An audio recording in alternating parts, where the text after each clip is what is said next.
Alrighty, ladies and gentlemen, today I'll be installing Monster Ram air intake. Beef. I'll be installing on my 2019 Ram. Make a little more oomph or power there. I do believe I have enough room for the bypass after that. So yeah, let's see what we can get into, get out of the way. It'll be I think it'll be a mostly time-lapse video. We'll see what happens. Maybe little stops here and there to just explain a few things. But just been doing some research, seeing what works for other people, and let's get at it. All right. All right, ladies and gentlemen. So we are so chock full of goodies here on a 2019. I think Gale Banks' instructions were like 2018 and down, because they just shoehorned a whole bunch more shit here. Like the oil dipstick tube. I don't know if you guys can see it, but it's, yeah, connected on a manifold there, not just up top by the, by this guy. So, had to take, sorry about that. Had to take this guy off. Hopefully it'll just hang there. Yeah, that bolt is stupidly tight to hold this guy on. I mean, come on now. This is ridiculous. All right, well, as I'm battling all these connectors, yay, nightmare. All right, well, in the nightmare of tightness here, let me just camera. You can see all the wonderful things that 2019 has there. Ugh, just a mess of things, like holy crap. My goodness. All right, noticed another problem here. So the Banks intake plate will have a nice nub there, and my bypass oil filter bracket will need to be modified. Fun. All right, ladies and gentlemen, so I got the intake plate off, and I left the fuel rail on, so I got one of the returns up there coming back, and you can see how loose this sucker is. So this is enough to sneak out the old plate, put on a new plate. Got to get the old gasket out, clean it all up, and I'll show you what it looks like installed. So I just loosened number 5. Number 6 lines are still on. Number 5 I took off, or off the rail. Still, it's on the injector cross tube connector. So yeah, the fun continues. Do I have a little piece of smarts up there? All right. I think I'm good. All right, continuing. All right, ladies and gentlemen. So, got progress here. As you can see, the Banks intake plate is on.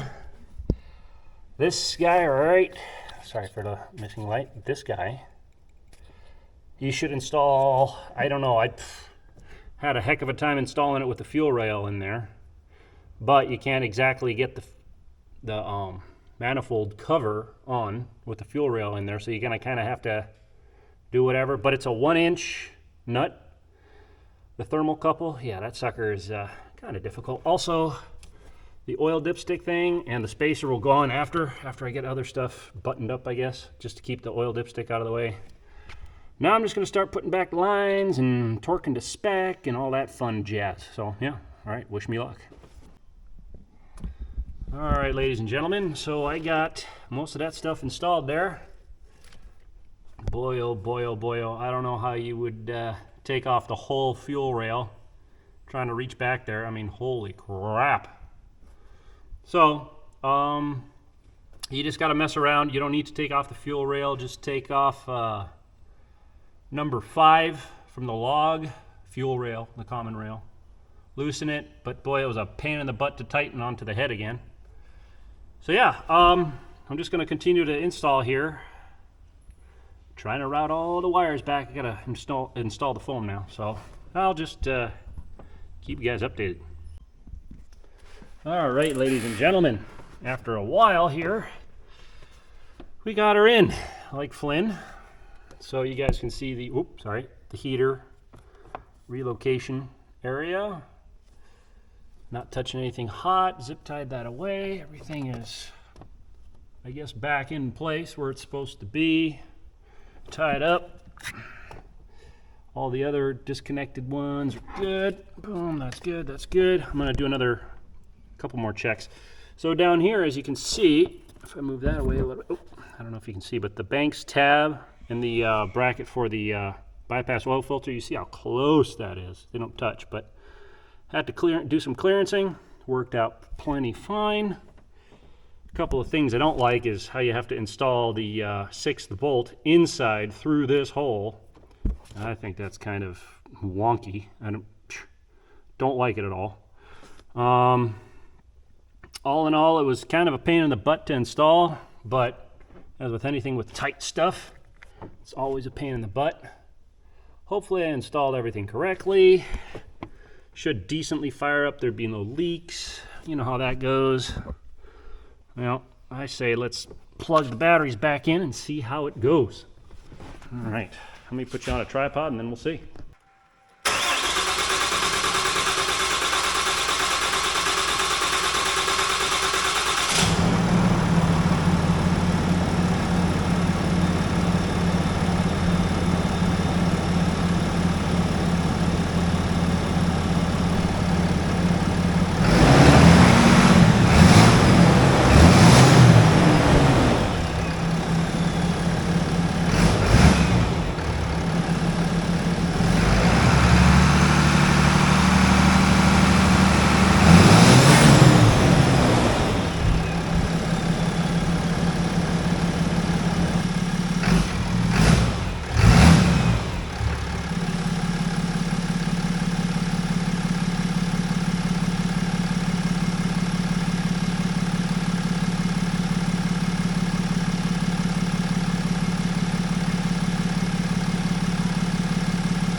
Ladies and gentlemen,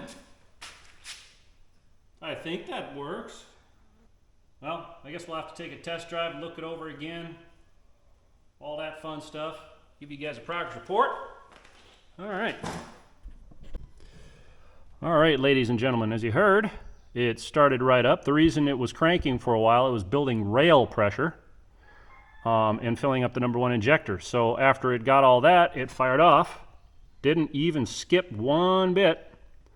I checked for leaks. I will check again right now. I shouldn't see any drippy. Hopefully. Yeah, no, I don't see anything. All right, well, I say let's do a test drive and see how it is.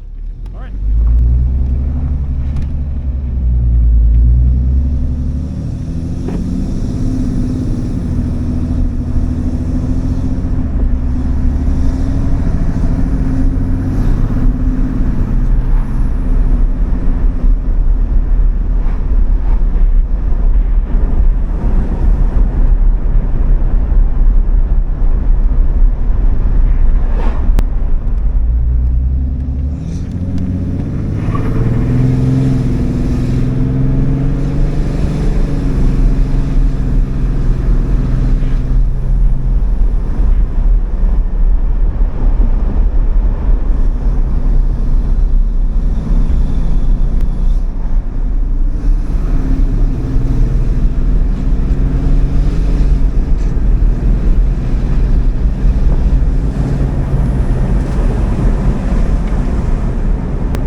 So we did an after test drive check, got it to operating temperature, all that, did the sniff test.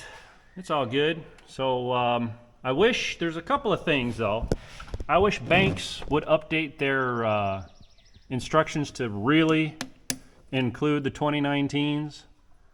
There's a couple of extra like breather hoses that's on the far side Monster Ram intake. On that bolt, it's like straight right above it. That comes out. That's way in the way, so that was a real big pain. The fuel rail is different. It's got different attachment points than the 2018 and below. What else? Just little things here and there. Got everything to spec. Didn't remove number 6 line or loosen it at all. So that stayed on there. Fuel rail pressure sensor in the back. That stayed all good. Tight, didn't touch that. And you got to kind of wiggle it out. Also, the thermocouple they talk about, that was a pain in the butt, because if you try to put it in before you put the plate on, and then you have the fuel rail in the way, that's almost impossible to do.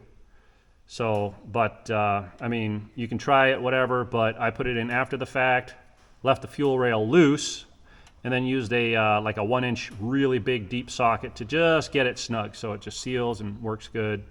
Number 5 fuel line on the head side that connects to the head, to the cross tube. That was a real big pain in the butt to get tighten up to the specified spec. I don't even know how you get to number 6. Wow. Okay, that's just buried under there. But other than that, just a little couple other things. I rerouted this heater coil now instead of heater grid. Wire back around, zip tied it here. They provided heat shrink, as you can see there, and it's clear from everything and should be real good. I'm just glad that this bypass oil filter kit just makes it. So otherwise it took, what was it? I'm gonna carry the 5.5 hours to do the whole install. So just took my time, you know, cussing, swearing, making fancy new language. But everything worked out. Take your time on things that you're not sure about. You know, just if you're not sure about something, take your time, do some research. This is a kind of an advanced do-it-yourselfer kind of thing. Just don't, you know, do the normal stupid stuff. But I mean, just about anybody can do it. Save yourself some money. Try to do it yourself if you feel confident. Yeah, just take deep breaths and go for it.